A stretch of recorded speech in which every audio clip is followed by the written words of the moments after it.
Our second poem is The Three Kings by Henry Wadsworth Longfellow.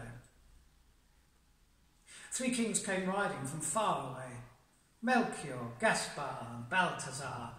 Three wise men out of the east were they, and they travelled by night and they slept by day, for their guide was a beautiful, wonderful star. The star was so beautiful, large and clear, that all the other stars of the sky became a white mist in the atmosphere, and by this they knew that the coming was near of the prince foretold in the prophecy. 3 caskets they bore on their saddle bows, 3 caskets of gold with golden keys. Their robes were of crimson silk, with rows of bells and pomegranates and furbelows, their turbans like blossoming almond trees. And so the 3 kings rode into the west, through the dusk of the night, over hill and dell, and sometimes they nodded, with beard on breast, and sometimes they talked as they paused to rest with the people they met at some wayside well.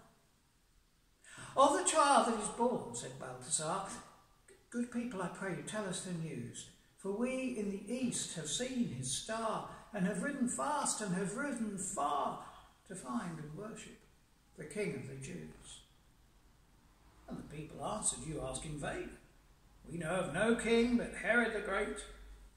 They thought the wise men were men insane, as they spurred their horses across the plain like riders in haste who cannot wait. And when they came to Jerusalem, Herod the Great, who had heard this thing, sent for the wise men and questioned them and said, "Go down unto Bethlehem and bring me tidings of this new king." So they rode away, and the star stood still, the only one in the grey of morn. Yes, it stopped. It stood still of its own free will, right over Bethlehem on the hill, the city of David where Christ was born. And the 3 kings rode through the gate and the guard, through the silent street, till their horses turned and neighed as they entered the great inn yard. But the windows were closed and the doors were barred, and only a light in the stable burned. And cradled there in the scented hay, in the air made sweet by the breath of kine, the little child in the manger lay, the child that would be king one day, of a kingdom not human, but divine. His Mary, mother of Nazareth, sat watching beside his place of rest, watching the even flow of his breath, for the joy of life and the terror of death were mingled together in her breast.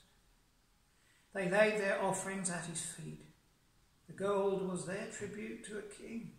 The frankincense, with its odour sweet, was for the priest, the paraclete, the myrrh for the body's burying. And the mother wondered and bowed her head and sat as still as a statue of stone. Her heart was troubled, yet comforted, remembering what the angel had said of an endless reign and of David's throne. Then the kings rode out of the city gate with a clatter of hoofs in proud array, but they went not back to Herod